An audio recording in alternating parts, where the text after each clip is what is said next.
दोस्तों ये वीडियो बहुत ही ज़्यादा इंटरेस्टिंग साथ ही साथ इन्फॉर्मेटिव भी है, खासतौर पे अगर आप म्यूचुअल फंड्स में एसआईपी करते हैं। देखिए जनरली हम क्या करते हैं कि म्यूचुअल फंड्स में हर महीने 2000, 5000, 10,000 एसआईपी करते रहते हैं, लेकिन लंबे समय तक रखने के बाद भी वहाँ पे स्टॉक्स जैसे रिटर्न्स नहीं मिल पाते हैं। अब यहाँ पे एक सर्टेन एक्सपेरिमेंट किया मैंने, जिसमें कि 5 सालों के लिए एक सर्टेन स्टॉक में एसआईपी किया गया एंड एक सर्टेन म्यूचुअल फंड स्कीम में इन्वेस्टमेंट किया गया एसआईपी के तहत।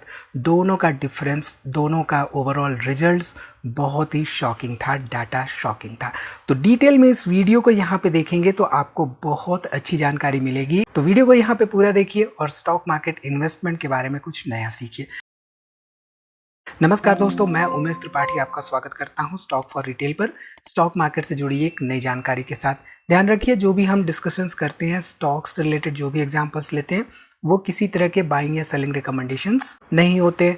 तो आप सब लोग कहीं ना कहीं से म्यूचुअल फंड में एसआईपी कहीं ना कहीं से किसी तरीके से करते ही होंगे। म्यूचुअल फंड एसआईपी के बारे में सबको पता है, लेकिन क्या आप जानते हैं कि स्टॉक्स में भी, डायरेक्ट स्टॉक्स में भी एसआईपी के जरिए इन्वेस्टमेंट किया जा सकता है। अब सुनने में आपको थोड़ा सा अटपटा लगेगा, लेकिन क्या वाकई में स्टॉक्स में, डायरेक्ट स्टॉक्स में एसआईपी की जा सकती है हर महीने?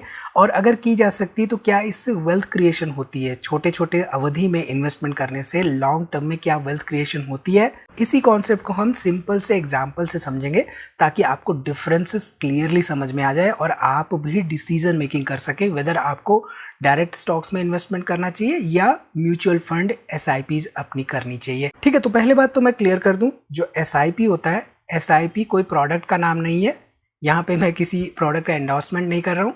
एसआईपी का मतलब होता है सिस्टमैटिक इन्वेस्टमेंट प्लान, यानी कि हम एक प्लान क्रिएट करते हैं, सिस्टमैटिक वे में उसमें इन्वेस्टमेंट करते हैं हर महीने थोड़े थोड़े अमाउंट से। मान लीजिए हमने 1000 रुपये का प्लान किया कि हर महीने 1000 रुपये की एसआईपी करनी है सर्टेन म्यूचुअल फंड स्कीम में, जिसकी की एनएवी 10 रुपये की है।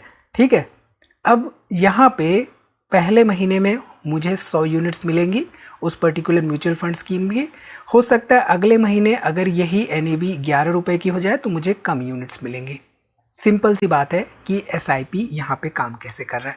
अब होता क्या है कि over a long period of time जब हम एसआईपी कर रहे होते हैं म्यूचुअल फंड्स में, तो आपने ऑब्जर्व किया होगा कि आप एसआईपी तो कर रहे हैं हर महीने की 5000 की, लेकिन 1-2 साल के बाद अमाउंट जो है वो 1-1.5 लाख भी ढंग से नहीं हो पा रहा है। तो ऐसे में क्या चीज़ें यहाँ पे हो रही हैं मैथमेटिकली, कौन से डाटा यहाँ पे काम करते हैं, ये सब चीज़ें अगर हमें पता हो तो हम डिसाइड कर सकते हैं कि स्टॉक्स में जाना है या म्यूचुअल फंड्स में जाना है। ठीक है, अब यहाँ पे मैंने पीसीबीएल का एग्जांपल ले रखा है। पीसीबीएल एक सर्टेन स्टॉक है जो कि स्टॉक मार्केट में लिस्टेड है।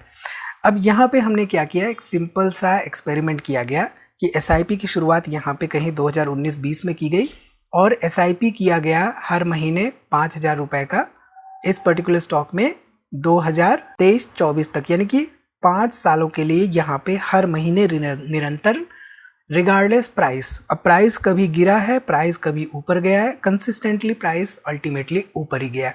तो हो सकता है किसी महीने में कम स्टॉक्स मिले हो सकता है किसी महीने में ज़्यादा स्टॉक्स मिले हो बेस्ड ऑन द प्राइस की गिरावट। ठीक है, अब यहाँ पे आप देखिए तो ये जो प्राइस था करीब करीब 110-115 रुपये के आसपास था 2019 में, और 2024 में यहाँ पे करीब 550-600 रुपये के आसपास था। तो ऑन एन एवरेज हम माने तो 100 रुपये से प्राइस 5 सालों में 500 रुपये गया। अब एक जनरल इन्वेस्टर जो होगा, कॉमन इन्वेस्टर, उसको ये लगेगा कि 100 रुपये की चीज़ 500 रुपये चली गई तो ये 5 गुना है। लेकिन जब हम एसआईपी करते हैं, राइट, तो एसआईपी में हम लमसम नहीं करते। मान लीजिए यहाँ पे 100 रुपये इन्वेस्टमेंट कर दिया किसी ने, तो यहाँ पे 5 सालों के लिए वेट करता तो ये 500 रुपये होता, लेकिन अगले महीने हो सकता है ये 100 रुपये के बजाय 60 रुपये हो गया हो, अगले महीने हो सकता है 100 रुपये के बजाय यहाँ पे 140 रुपये हो गया हो। तो कहने का मतलब है कि कहीं ना कहीं से एवरेज आउट हो जाती हैं चीज़ें, जिसकी वजह से over a long period of time यहाँ पे चाहे स्टॉक्स हो चाहे म्यूचुअल फंड स्कीम्स हो, वो मिररिंग नहीं हो पाती है। मिररिंग का मतलब कि यहाँ पे 5 गुना हुआ है तो आपकी स्टॉक एसआईपी में भी 5 गुना हो जरूरी नहीं है। ठीक है, सो एसआईपी इन डायरेक्ट स्टॉक्स का सिंपल सा मतलब है कि आपके पास डीमैट अकाउंट है, आपने क्या किया, एक सर्टेन स्टॉक्स को सेलेक्ट किया, उस स्टॉक में आपने हर महीने 5,000 या 10,000 जो भी आपका प्लान है वो इन्वेस्टमेंट करने का डिसाइड किया कि 5-6 तारीख को रिगार्डलेस द शेयर प्राइस आपको जाके वो सर्टेन स्टॉक बाई करना है, या आपने जीटीटी लगा दिया या जो भी फ्यूचर ऑर्डर्स हैं वो लगा दिए। ठीक, यहाँ पे सिंपल सा मतलब ये है। म्यूचुअल फंड्स में हम क्या करते हैं, हम एक एसआईपी स्कीम में जाते हैं, वहाँ पे एसआईपी ओपन करते हैं, यानी कि हर महीने की 5 तारीख को या 6 तारीख को या जो भी तारीख हम डिसाइड करते हैं उस तारीख में उस सर्टेन म्यूचुअल फंड स्कीम में 5,000 रुपये का इन्वेस्टमेंट हो जाता है। अब वो म्यूचुअल फंड स्कीम्स अल्टीमेटली, अगर इक्विटी म्यूचुअल फंड स्कीम है तो अल्टीमेटली इन्हीं सब स्टॉक्स में आके ही बाइंग करते हैं उनके फंड मैनेजर्स। अब वहाँ पे डायरेक्ट स्टॉक्स में इन्वेस्टमेंट नहीं होता, बट अल्टीमेटली कहीं ना कहीं स्टॉक्स में ही जाके इन्वेस्टमेंट हो रहा होता है।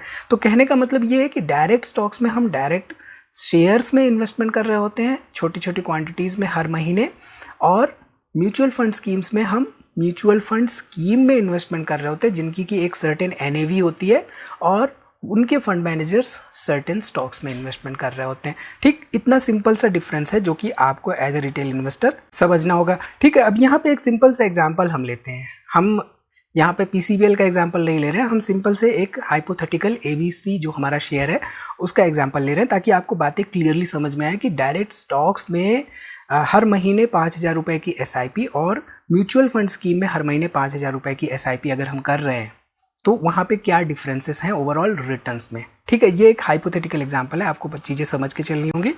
यहाँ पे एबीसी शेयर हमने लिया और पहले साल में हम मानते हैं कि ऑन एन एवरेज, जैसे कि पीसीबीएल का हमने देखा था राइट, 115-116 रुपये का शेयर प्राइस था, कभी कम हो रहा था कभी ज़्यादा हो रहा था, प्राइसेस गिरे थे 2020 तक, तो ऑन एन एवरेज 100 रुपये का शेयर प्राइस मान लेते। मंथली एसआईपी 5,000 रुपये की है। यहाँ पे नंबर ऑफ शेयर्स एक साल में जो बाई किए जाएंगे ऑन एन एवरेज वो 600 शेयर्स हो गए, यानी कि पहले साल में करीब करीब 600 शेयर्स इन्वेस्टर के पास हो चुके हैं राइट। अब दूसरे साल में यहाँ पे एवरेज स्टॉक प्राइस हम देख रहे हैं कि 180 का निकल के आ रहा है क्योंकि स्टॉक प्राइस भी बढ़ रहा है। ठीक है, जब स्टॉक प्राइस बढ़ता है तो उसी मंथली एसआईपी से जो कि हम 5,000 रुपये का कर रहे थे यहाँ पे मात्र 333 शेयर्स बाई होके आ रहे हैं। ठीक है, टोटल नंबर ऑफ शेयर दूसरे साल में 933 हो चुके हैं। अब तीसरे साल में देखिए शेयर प्राइस अब बढ़ना शुरू हो गया है, तो तीसरे साल में एवरेज स्टॉक प्राइस यहाँ पे 260 का निकल के आ रहा है। अब यहाँ पे ऐसे में मंथली एसआईपी हम जो कंटिन्यू कर रहे हैं वो 5,000 की कर रहे हैं राइट। तो यहाँ पे 5,000 रुपये का मंथली एसआईपी कंटिन्यू करते हुए तीसरे साल में मात्र 231 शेयर्स के आसपास ही बाई हो पाए। नंबर ऑफ शेयर्स यहाँ पे तीसरे साल में 1164 के आसपास हो चुके। ठीक है, अब देखिए नंबर ऑफ शेयर्स बढ़ रहे हैं लेकिन शेयर प्राइस सिंस बढ़ रहा है यहाँ पे total number of shares bought each year कम होते जा रहे हैं। ठीक, यहाँ पे देखिए चौथे साल में 360 रुपये का एवरेज बाइंग प्राइस हो चुका है और उसी 5,000 रुपये की एसआईपी से मात्र 167 शेयर्स यहाँ पे बाई हुए हैं पूरे साल में। अब यहाँ पे करीब करीब 1331 शेयर्स हो चुके हैं चौथे साल के अंत पे। पाँचवें साल में share price on an average 500 का हो चुका है और मात्र 10-11 शेयर्स ही हर महीने बाई हो पा रहे हैं क्योंकि 5,000 रुपये की हमारी एसआईपी। अब यहाँ पे एसआईपी को हम बढ़ा नहीं रहे राइट।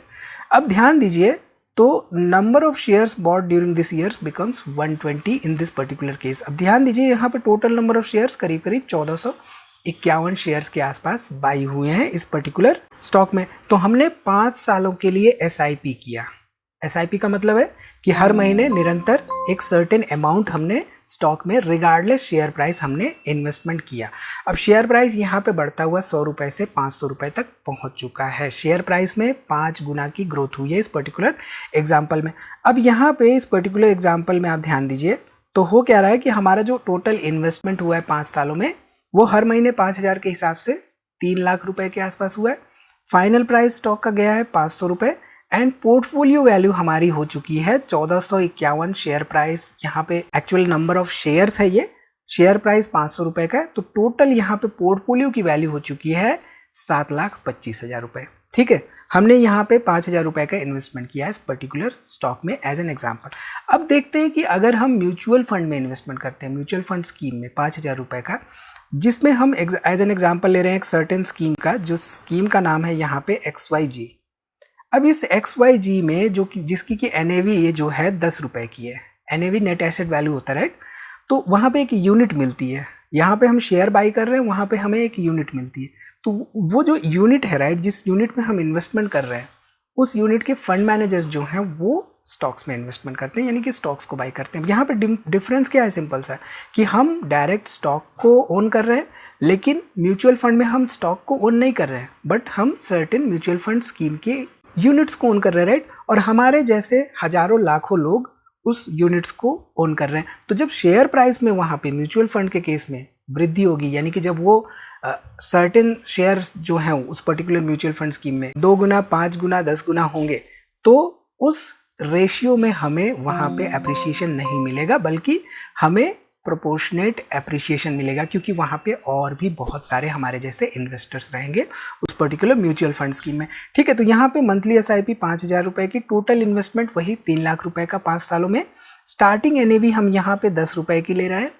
अब यहाँ पे CAGR ग्रोथ रेट, यानी कि कंपाउंड एनुअल ग्रोथ रेट हम मान रहे हैं कि 14%। अब देखिए, जनरली हमें निफ्टी 50 में करीब करीब 12% के आसपास हिस्टोरिकली रिटर्न्स मिला। अब यहाँ पे हम मान रहे हैं कि 14% CAGR के साथ 5 सालों के लिए ग्रो करता है ये पर्टिकुलर म्यूचुअल फंड स्कीम।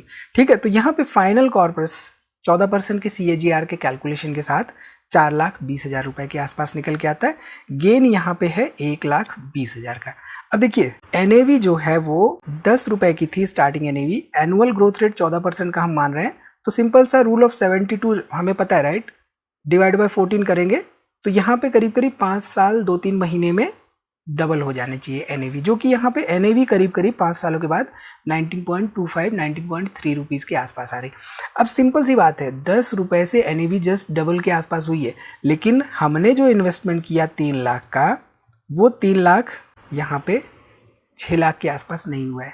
तो ये सिंपल सा डिफरेंस है म्यूचुअल फंड में SIP के तौर पे इन्वेस्टमेंट करने का एंड डायरेक्ट स्टॉक्स में SIP के तौर पे इन्वेस्टमेंट करने का। ठीक है, अब यहाँ पे कंपेयर अगर हम करें तो मंथली SIP दोनों में 5,000 की है, दोनों का इन्वेस्टमेंट पीरियड भी 5 साल का है, टोटल इन्वेस्टमेंट भी दोनों में 3 लाख का है, बट फाइनल वैल्यू एक में 7,25,000 की निकल के आ रही है, दूसरे में यहाँ पे 4,20,000 के आसपास निकल के आ रही है।